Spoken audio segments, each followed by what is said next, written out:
complete. Enter when ready. Hi. Today I'm going to talk about some of the phrases in Star Trek that have made their way into our everyday lives. The first one being, of course, to boldly go where no man has gone before. And to be honest, I grew up in the 60s, and this sounds like something that President John F. Kennedy might have said, especially since he said the famous phrase, ask not what your country can do for you, but what you can do for your country. And now the first time that Where No Man Has Gone Before happened in the second pilot film of the original series entitled Where No Man Has Gone Before. And it was voiced over by William Shatner in his role as James T. Kirk. And later on, the Next Generation series changed it to No One Has Gone Before instead, because they wanted something more gender neutral. And in today's world, it generally means somebody who has done something nobody ever thought of doing before, or saying before, or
the second phrase I want to talk about is resistance is futile. And of course, we all know as Star Trek fans that this was said by the Borg when they were about ready to try and assimilate what they consider a lesser culture. It was first used in the season 3, 26th episode of The Next Generation called The Best of Worlds, when Captain Picard went into the Borg ship and he was talking to the Borg central mind. Captain Jean-Luc Picard, you lead the strongest ship of the Federation fleet. You speak for your people. I have nothing to say to you, and I will resist you with my last ounce of strength. Strength is irrelevant. Resistance is futile. We wish to improve ourselves. We will add your biological and technological distinctiveness to our own. And today, resistance is futile is generally used when faced with an unbeatable situation where you work, where you live, in whatever situation you might do. The third phrase that I want to talk about today is the phrase live long and prosper, which is usually accompanied by the Vulcan hand sign. And this phrase was first used by Leonard Nimoy in the second season, the first episode of the original series entitled Amok Time. Now, that was where he was supposed to go back to Vulcan and meet his intended bride, his betrothed, T'Pring. And they're supposed to consummate their marriage, so to speak, formalize their marriage. That's what it means. Now, it came about because Nimoy wanted a way for Vulcans to greet each other in a similar fashion that humans do when they shake hands. However, the Vulcans don't like to touch, so he came up with the Vulcan hand salute and, of course, the phrase live long and prosper. And this is usually, humans usually use it now to greet each other and wish each other well, especially if they're Star Trek fans. And here's an interesting fact that I came across is that Leonard Nimoy, being Jewish, would have used the Torah as his inspiration because he got the Vulcan hand sign from watching the rabbis bless the crowd after the congregation or the service was over in the synagogues. And so I found in the Bible, Deuteronomy 5:33 which was would have been part of the Torah for the Jewish religion. the phrase or the passage rather that says, stay on the path the Lord your God has commanded you to follow, and then you will live long and prosperous lives in the land you are about to enter and occupy. So why not? He used the hand sign from the Jewish congregation services. And so why not use inspiration from the Torah to use as a phrase for the Vulcans?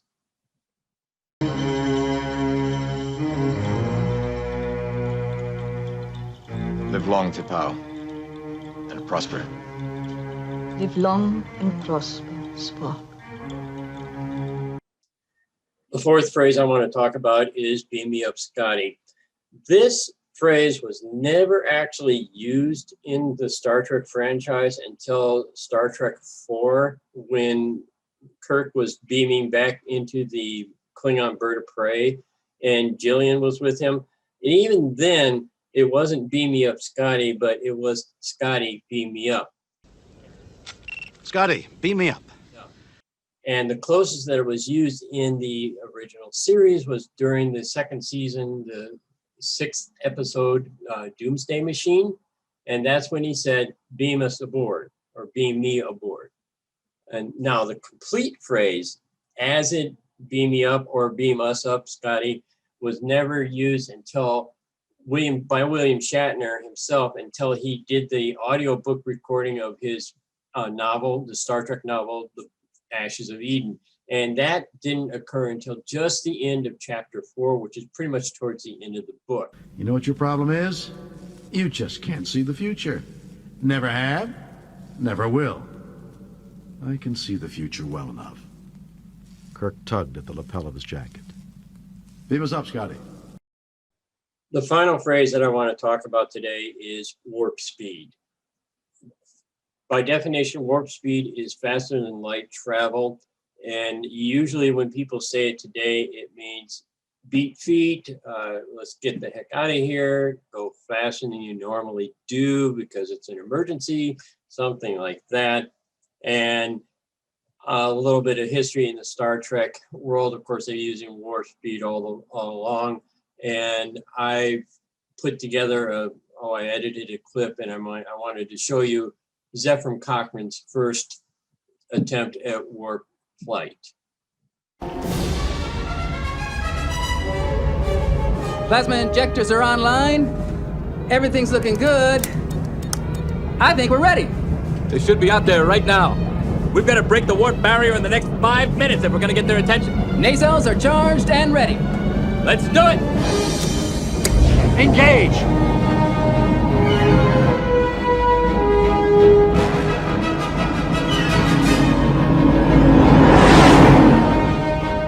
Warp field is looking good.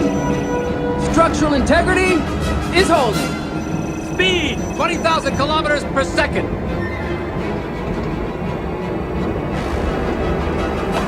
Sweet Jesus! Relax, Doctor. I'm sure they're just here to give us a send-off. 30 seconds to warp threshold.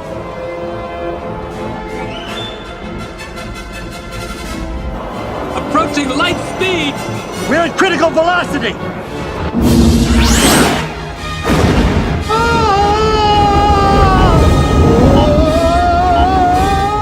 That should be enough. Throttle back. Take us out of warp.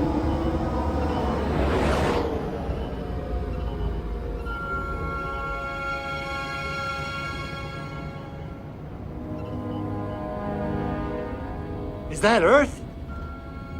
That's it. It's so small. It's about to get a whole lot bigger.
All right, that was my tribute to Scotty with all the roles that he played during his time on Star Trek.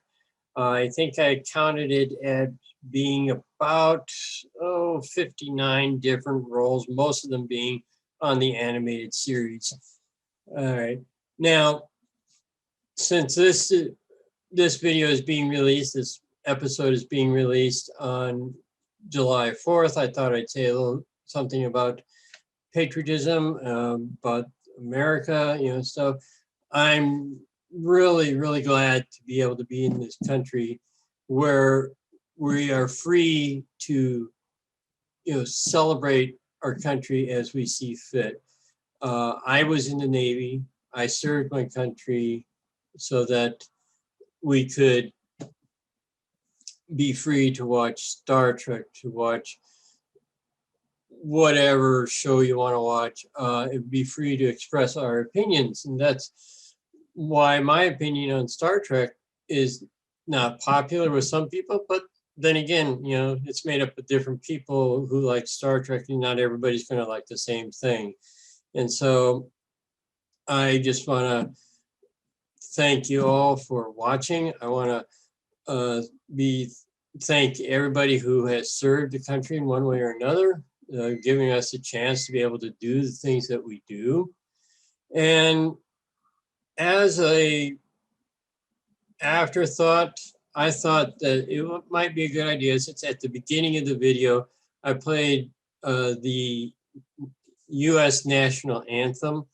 I thought I'd play, just for fun, the United Federation of Planets Anthem. And I managed to find it online. It was actually, if you watch the Deep Space Nine episode, Take Me Out to the Holosuite, you would have heard that being played at the beginning of the baseball game between the Deep Space Niners and the Vulcan IDIC team. And so without any further ado, here we go. Program complete. Enter when ready.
Well, that's all for this week.